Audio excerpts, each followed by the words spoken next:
What if the greatest tragedy of the 20th century never happened? What if over 6 million souls, dreamers, inventors, scientists, mothers, and poets, were never erased from history? Imagine a world where Einstein never fled Germany, where Anne Frank grew old, and her diary was not a symbol of suffering, but a story of hope fulfilled. A world where music, medicine, and art advanced decades ahead of their time, and humanity never learned compassion through ashes. Stay with me, because this is not a fantasy. This is the story of the world that might have been, if hate never won. The moment history could have changed. The 1930s were a storm waiting to happen. Germany, humiliated after World War I, crushed by debt, desperate for direction. But what if, instead of turning to rage, the people turned to rebuilding? Let's imagine this. Adolf Hitler, the failed artist from Vienna, never entered politics. Maybe he was accepted into art school. Maybe his paintings, dull landscapes, trembling brushstrokes, found a small audience, and that was enough. Without his voice, there's no Nazi party, no propaganda, no scapegoat. A coalition of moderates, perhaps led by respected scientists and economists, stabilizes Germany. Jewish professors stay at universities. Jewish doctors continue to treat their communities. And young minds, full of light, never disappear into darkness. Europe begins to heal. The wounds of the Great War close, slowly, painfully, but they close. By 1939, instead of armies marching to Poland, trade routes reopen, and the dream of a united Europe flickers decades early. In this world, the Holocaust never happens, and neither does World War II. No global destruction, no divided Germany, no Hiroshima, no Cold War, just a fragile, recovering humanity, still learning, but not yet burned. The brains that built the future.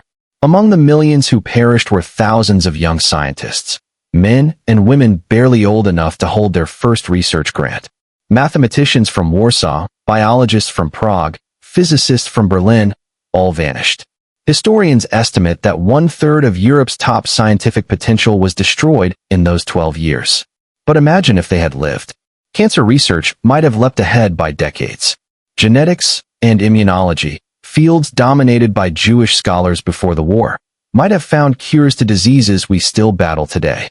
The first artificial heart could have been beaten not in 1969, but in 1945. Penicillin and vaccines might have spread faster, saving millions more from tuberculosis and polio. And Einstein, instead of fleeing to America, might have led a peaceful European Institute of Physics. Under his mentorship, imagine a new generation, German, Polish, Czech, Jewish, Arab, all learning side by side. Instead of a race for the atomic bomb, there might have been a race for the cure, for cancer, for hunger, for inequality. In this version of history, Europe doesn't crumble, it ascends. The 20th century becomes this century of knowledge, not this century of war. The art that never existed. The Holocaust didn't just end lives. It erased entire cultures of imagination. Before 1939, Jewish culture thrived across Europe, in music halls, theaters, cafes, and film studios. They produced writers, directors, philosophers, comedians, voices that gave color to the human spirit. Now imagine if all of that had continued. Vienna remains the artistic heart of Europe, the Hollywood of the old world. Jewish filmmakers pioneer cinema before Hollywood ever dominates it. Directors like Fritz Lang never flee. Instead, they create the first color feature films in Europe by the 1940s. Writers like Franz Werfel and Joseph Roth continue chronicling the soul of the continent, creating works that rival Tolstoy and Orwell. Painters like Charlotte Salomon, who was murdered at 26 while pregnant, lived to see their exhibitions in Paris and New York. Her expressionist style inspires a new era of color and emotion, bridging Van Gogh to Picasso to the modern digital age. And the music. Oh, the music. From klezmer to symphonies, from Yiddish folk to experimental jazz, an unbroken sound of joy and sorrow that would have shaped the world's heartbeat. Instead of memorial silence, the air would still ring with violins. The political domino effect. When the Holocaust doesn't happen, the entire 20th century map changes. Without a world war, colonial empires fade more gradually, through reform rather than rebellion. The League of Nations, once weak, survives, evolves, becomes the United Nations decades early. Diplomacy replaces domination. The Middle East, too, transforms. Without the trauma of genocide, the global urgency to create Israel in 1948 softens. The Jewish homeland still emerges, but peacefully, through cooperation and shared land agreements.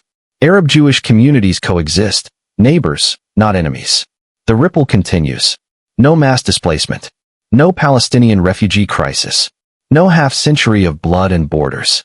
In this alternate world, humanity learns balance before chaos. Science is funded, not weapons. Art is exported, not fear.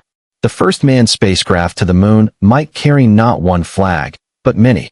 This is a world where cooperation replaces competition. And the Cold War never freezes the human heart. The lives behind the numbers. 6 million. It's a number we repeat until it loses shape. But imagine if those 6 million had lived ordinary lives. One of them, a child from Krakow, might have discovered renewable energy before the oil age.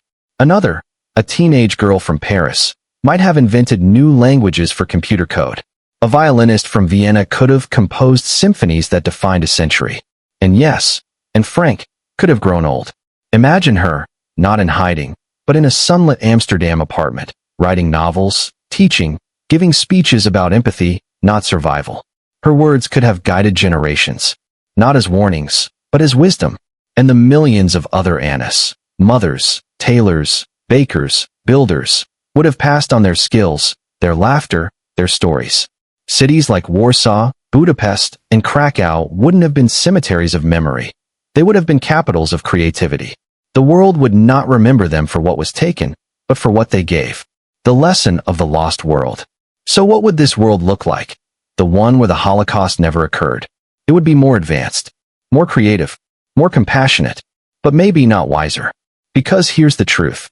Humanity rarely learns in peace what it can learn through pain. Without the Holocaust, we might never have written the Universal Declaration of Human Rights. Never built international laws against genocide. Never learned to say never again. Tragedy did not make us better, but it made us see. We saw how far hate could go, how silence could kill, and how love, even in hiding, could still write in a diary that would outlive empires. So perhaps the question isn't, what if the Holocaust never happened? The real question is, what if we forget that it did? Because forgetting is how it begins again. And maybe, the best way to honor the world that could have been, is to build the world that still can be.